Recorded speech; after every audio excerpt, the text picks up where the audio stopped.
Estamos de volta no segundo bloco do nosso programa e hoje com uma entrevista gostosa, especial, um bate-papo bem mineirinho, sabe? Estamos aqui com Andrei Moreira. Ele é médico, presidente da Associação Médico Espírita de Minas Gerais e está aqui nos falando sobre os assuntos das emoções, como trabalhar-nos, né, intimamente. Então, é isso aí. Andrei, quando a gente fala de trabalhar as emoções intimamente, isso requer um movimento muito grande, porque primeiro passo que a pessoa diz é difícil. Mas não é difícil, não seria somente mais trabalhoso?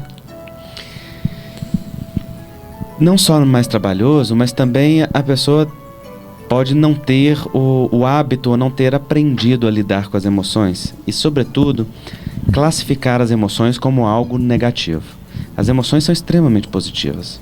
As emoções são sinalizações na nossa vida. Mas não necessariamente positivo é aquilo que ela nos mostra de nós mesmos. Como uma sinalização, ela é boa porque ela mostra-nos aquilo que está em vigência dentro de nós. Mas ela pode nos mostrar coisas doídas, coisas sofridas, coisas difíceis. Então nós devemos aprender a entender as emoções como recados da nossa intimidade para que nós olhemos para os sentimentos que estão subjacentes a elas. E através dos sentimentos nós podemos olhar para os fatos, para aquilo que nós vivemos e para a nossa própria história. E há pessoas que, pela falta de hábito em fazer isso, necessitam de acompanhamento psicológico, de ajuda, ou mesmo de grupos de educação emocional em que aprendam a fazer esse processo de autodescoberta e autovalorização. Não é? O humor e o autoamor, eles interferem no processo de cura de qualquer doença, principalmente as doenças tumorígenas? Sem dúvida. Hoje a ciência tem muito claro, né, que o humor ele aumenta a resposta do sistema imunológico.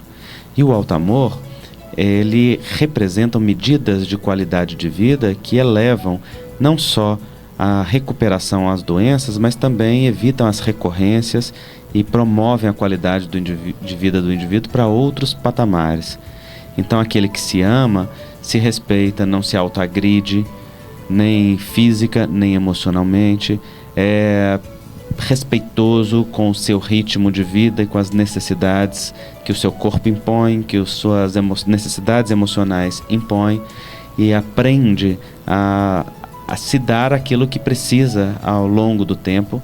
E isso faz com que o indivíduo tenha uma qualidade de vida muito mais profunda, que as relações afetivas sejam mais verdadeiras, mais valorosas, e isso constrói algo significativo para a vida. Qual o passo psicológico para a pessoa quando ela detecta, né, ela constata que está com tumor e ela tem que fazer um movimento, sem dúvida nenhuma, né? Não é o momento dela deprimir e se arrasar. Então, é um movimento que ela precisa fazer interiormente. Qual o passo ideal para ela dar nesse momento? Os tumores estão muito ligados às programações reencarnatórias, das necessidades dos indivíduos, sejam reeducativas ou de necessidade de drenagem energética daquilo que estão nos corpos espirituais. Assim como é também, muitas vezes, resultado dos hábitos da vida atual e dos padrões emocionais. Então, quando uma doença com características, né, de um tumor se apresentam, é necessário que o indivíduo aprenda a olhar para a sinalização que aquele corpo está dando como convite ao autocuidado, ao autoamor e à autossuperação. Num primeiro momento, é natural que a pessoa viva aquelas fases da perda que a doutora Elizabeth Kubler-Ross muito bem diagnosticou e descreveu, que são a fase da negação, da raiva, da barganha, da tristeza profunda, que ela chamou de depressão, até chegar na aceitação. em que a pessoa realmente está com uma doença que requer um cuidado, que requer uma compreensão mais profunda de si mesmo e também que requer tempo para ser solucionada quando isto é possível. Então, após esse primeiro momento de lidar com estas fases, do reconhecimento da doença e suas necessidades, a pessoa então busca dentro de si, no sentimento de autopreservação, as forças para lutar e buscar se amar, se respeitar. E não é este senão o grande objetivo da maioria das doenças. Que o indivíduo aprenda a olhar para algo esquecido dentro de si, para algo essencial, para algo importante, a fazer um redirecionamento de vida, muitas vezes mudar a rota da existência no campo moral, no campo emocional, no campo afetivo, valorizando coisas que antes não valorizava e estabelecendo novos sentidos e novos significados para a vida, como, por exemplo, o da valorização das relações afetivas daqueles que estão próximos e também da própria expressão afetiva do indivíduo no mundo. Então é um grande convite ao autocuidado, à autossuperação e à reeducação pessoal. Levando em consideração que as doenças, elas vêm da alma, né? A origem dela é na alma e não no corpo. Esses tumores, então, são completamente ligados às emoções da pessoa. Isso? Nós não poderíamos dizer completamente, porque há muitos fatores hoje materiais que já estão devidamente correlacionados com câncer, por exemplo, e os diversos tipos de tumores benignos. Há vírus, há processos químicos, há radiação, né, que estão hoje muito bem catalogados como fatores que predispõem ou que ativam a genética já existente no indivíduo ou que promovem uma mutação gênica e, consequentemente, uma multiplicação celular desgovernada, que é aquilo que caracteriza o câncer e os tumores, né? É um grupo celular que saiu fora do controle ali do equilíbrio orgânico. Ele sofreu uma descarga, seria isso? Exatamente. Ele sofre uma pane e passa a se autogovernar. Ele se desconecta do governo do organismo e da autorregulação, pois nós estamos o tempo todo com o sistema imunológico destruindo células e o corpo construindo novas células, se renovando, e este processo segue um movimento fisiológico ordenado e equilibrado que mantém o organismo sempre em harmonia, né? O processo da chamada homeostase. Mas uma célula cancerígena, um tumor, é aquele que é formado por células que se rebelaram e, portanto, passaram a se multiplicar desordenadamente, conduzida por algo interno. E isto também já nos dá uma sinalização, Iraci, daquilo que possa estar acontecendo no universo emocional e espiritual do indivíduo. A homeopatia, por exemplo, ela nos mostra que muitas vezes as tumorações aparecem na vigência de processos egotróficos profundos. Ou seja, quando há grandes sentimentos de grandeza, de superioridade, de orgulho, autoexaltação. Isso está ligado a alguns tipos de tumores também dentro de uma ideia homeopática. Aquilo que se tumora, aquilo que se exacerba no organismo está ligado aos movimentos da alma de exacerbação. E já é uma sinalização que não funciona como regra, mas funciona como um elemento para se pensar, para que o indivíduo se olhe. Dentro da homeopatia, tem algum tratamento para esses tumores ou alguma coisa coadjuvante para auxílio? Não tratamento substitutivo, em que a pessoa possa deixar de fazer a quimioterapia ou a radioterapia ou a cirurgia para utilizar-se somente da homeopatia. Isso não é indicado. A medicina está aí para ser utilizada e a alopatia é uma bênção de Deus igualmente. No entanto, há muitos medicamentos homeopáticos que promovem tumores e, portanto, são capazes de auxiliar no reequilíbrio da energia vital em organismos que estejam apresentando tumores, seja para uma melhor evolução do tratamento, seja para evitar a recorrência ou a recidiva de alguns processos específicos. Também a homeopatia revitaliza e reforça o organismo no movimento de resposta a um adoecimento. Então é capaz de ajudar o indivíduo a ficar em equilíbrio, a ter menos efeitos colaterais. Nós, na Associação Médico Espírita de Minas Gerais, temos um trabalho de 30 anos com pacientes de câncer. Que bacana. E lá nós temos visto que os passes e a fluidoterapia espírita ajudam enormemente a diminuir os efeitos da quimioterapia. Então os efeitos colaterais, a pessoa passa menos mal, ela tem menos efeitos como o do vômito, da tonteira, do sentimento de desequilíbrio, da sensação de desequilíbrio ou de outras questões orgânicas, porque o passe fortalece o indivíduo dentro do seu campo biomagnético e a pessoa então responde de forma diferenciada. O mesmo faz a homeopatia. E para aumentar a imunidade da pessoa, a homeopatia é ideal para isso? A homeopatia é ideal para auxiliar o equilíbrio do processo imunológico do indivíduo. Nem sempre aumentar a imunidade é o adequado, porque às vezes tem alguns processos patológicos que se dão pelo excesso de ataque do sistema imunológico. Então aí o que nós temos que fazer nesses casos é abaixar o ataque do sistema imunológico, né? Por exemplo, as doenças autoimunes são anticorpos que atacam o próprio organismo. Esses anticorpos passam a reconhecer coisas normais do organismo como se fossem patológicas e começa a se autoagredir e se autoatacar. É o que está presente, por exemplo, na tireoidite de Hashimoto, que é uma das principais causas do hipotireoidismo. Anticorpos começam a atacar as células da tireoide, destruindo-as, então o hormônio da tireoide deixa de ser produzido e nós temos o hipotireoidismo como consequência. Esta doença é uma doença autoimune que você tem um excesso de resposta do sistema imunológico. Então o que a homeopatia faz não é atuar exclusivamente no sistema imunológico, é reequilibrar a energia vital do organismo e com esse reequilíbrio da energia vital, o organismo passa a fazer o movimento que ele necessita, seja este qual for ali dentro do campo de adoecimento do indivíduo. No caso daquela doença, é uma doença autoimune, é psoríase, que é aquela de pele, sim, né? Se aumenta a imunidade, ali a pessoa aumenta o problema dela, não é isso? Exatamente. Então, aumenta o ataque. Isso. Isso daí não é ligado ao emocional da pessoa? Sem dúvida que é. Hoje a medicina reconhece, não se conhece exatamente as causas, mas se conhece os fatores que agravam e desencadeiam. Né? Não se sabe exatamente como acontece para que uma pessoa desenvolva alguns tipos de doença. Essa é uma. Mas sabe-se o que predispõe.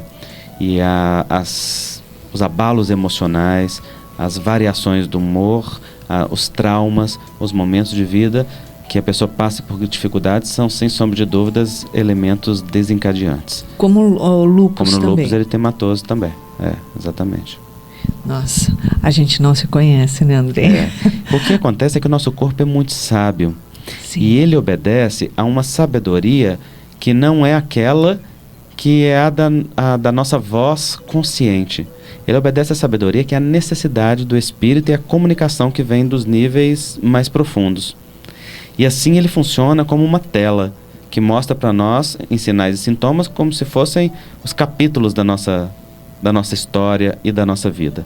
Seja a história do passado que se reflete no presente, seja a história da nossa programação encarnatória, sejam as nossas escolhas momentâneas ou mais estruturadas do presente, o corpo está funcionando como uma sinalização e nos convida a um estado de autocuidado, de transformação, de renovação essencial. Olhar aonde o corpo simboliza, através de sintomas, o recado da alma é extremamente importante, porque então nós podemos ter dicas preciosas a respeito do para quê daquela enfermidade nas nossas vidas. Toda vez que adoecemos, a primeira pergunta que deve ser feita é: o que é que essa doença está querendo me dizer? E é exatamente o que as pessoas não fazem. As pessoas se perguntam por quê? Porque elas olham para trás. E esse porquê, para a maioria das pessoas, não é um porquê de questionamento, de autodescoberta. É um porquê de rebeldia. Como uma exigência cobrando da vida. Como que você ousa me trazer isso? E tipo assim, olha só, que eu tá fiz? Se vingando de mim, alguma coisa. São as velhas noções de punição e castigo que a gente traz das tradições cristãs e que ainda é muito forte no nosso psiquismo. Como se o adoecimento fosse uma punição castigo, divina, né? Um castigo. E muito pelo contrário, mesmo porque o próprio, como é que fala, o Código de Medicina, né, que diz que o que é ser saudável, que ele fala, não significa isenção de doença no corpo físico. É a definição da Organização Mundial de Saúde, né? Isso que eu queria me lembrar. Saúde é um estado dinâmico de completo bem-estar físico, psíquico e social e não meramente a ausência de doença. Dinâmico porque se altera a todo instante e nós estamos o tempo todo atualizando o processo de saúde, e bem-estar físico, psíquico e social. E nós acrescentaríamos e espiritual, que é o mais importante e mais determinante aí, né? Que é onde carrega toda a bagagem, né? E é o que determina tudo, né? No campo social, emocional e físico. É isso aí. Nós temos 5 minutinhos finais e eu convido você a falar do projeto que você faz com as crianças, aquelas crianças que a gente sempre vê as fotos, né, de Moçambique. Moçambique. Então, este é um projeto muito querido, muito caro aos nossos corações, que nós temos a alegria de fazer parte, que é o projeto Fraternidade Sem Fronteiras. Esta é uma ONG de Campo Grande, Mato Grosso do Sul, que há 6 anos se ocupa de acolher e dar atenção às crianças órfãs, completamente excluídas e sem possibilidades, né, de vida digna, do interior das aldeias de Moçambique, na África subsaariana. É um país muito recente, libertou-se de Portugal só em 75, ainda sem muita estrutura, e há um alto índice de desnutrição, de analfabetismo, 65% das mulheres são analfabetas. Meu Deus do céu. Há uma grande mortalidade, você imagina que o país tem 1 milhão de órfãos, 610 mil devidos a HIV e a AIDS. Meu Deus. E então há uma grande fome. Nas aldeias, muitos adultos e crianças são encontrados comendo muitas vezes apenas folhas do mato. A folha da mandioca que eles cozinham ou a outra coisa. Isso quando tem como um elemento, como a mandioca, como alguma outra coisa que eles usam para fazer a shima, que é faz o milho ou a mandioca pilado com água e sal e faz uma massa, e então quando aquilo acaba, as folhas são utilizadas como alimentos. Então tem um alto índice de desnutrição, sobretudo desnutrição proteica, e grande necessidade. Pois esta ONG, criada pelo Wagner Moura, um batalhador lá de Campo Grande, e ela cria centros de acolhimento nas aldeias de Moçambique, onde as crianças passam o dia inteiro, recebem refeição, recebem higiene, reforço educacional e um trabalho cultural com a música. Elas passam mais ou menos um meio período nesse centro de acolhimento, o outro meio período passam na escola. Pois as crianças gostam muito de estudar em Moçambique e são ávidas por ir. A gente não vê as crianças querendo fugir da escola. Ao contrário, elas querem ir, mas a grande maioria não vai por fome. Meu Deus. Então esse trabalho cria o sistema de acolhimento e de cuidado. Você imagina que aqui no Brasil as crianças são apadrinhadas. Com apenas R$50 mensais nós mudamos o destino de uma criança. R$50 que a gente gasta no salão, numa pizza, em algo, lá é capaz de manter uma criança o mês inteiro nesse projeto. Já são 6 anos de projeto, mais de 3.000 crianças apadrinhadas e muitas aí por vir. Em breve serão inseridas mais 1.500 crianças em novos núcleos de acolhimento, e quem desejar fazer parte desse projeto, isso, deixa eu contar. É só entrar no site, né, fraternidadesemfronteiras.org.br, e lá pode se cadastrar, pode conhecer, pode ver, inclusive os apoiadores como nosso querido Divaldo Franco, Haroldo Dutra e Simão Pedro e tantos outros que têm apoiado, como os atores Reinaldo Giannichini, Paloma Bernardi e tantos mais, que têm dado todo o apoio para que essas crianças sejam amparadas. Muito bem, então tá aí, acesse o site e faça parte desse movimento da Fraternidade Sem Fronteira com amor. Isso é a ação do amor. Andrei, Eu agradeço mais uma vez a sua presença aqui no nosso programa, nos nossos estúdios, por estarmos aqui nesse bate-papo descontraído. A gente fica triste que o tempo é curto, né? É verdade. Passa rápido. É sempre uma alegria vir aqui partilhar com vocês. Você sabe do carinho que eu tenho por essa casa, admiração por esse trabalho tão bonito que o Seja Barra faz. Não é? E rogamos a Jesus que possa fortalecer a todos vocês que aniversariaram agora. Sim. Né? Deixar a vocês o nosso carinho, o nosso abraço, desejando que todos sejam muito fortalecidos para servir cada vez mais e com mais qualidade como vocês fazem. Muito obrigada, meu querido. E logo ele estará de volta aqui com a gente. E nós deixamos aqui o nosso beijinho cor-de-rosa para você, para que a sua semana seja repleta de amor, de luz e, acima de tudo, crescimento, porque superando os desafios da vida que nós crescemos. Então, muita paz.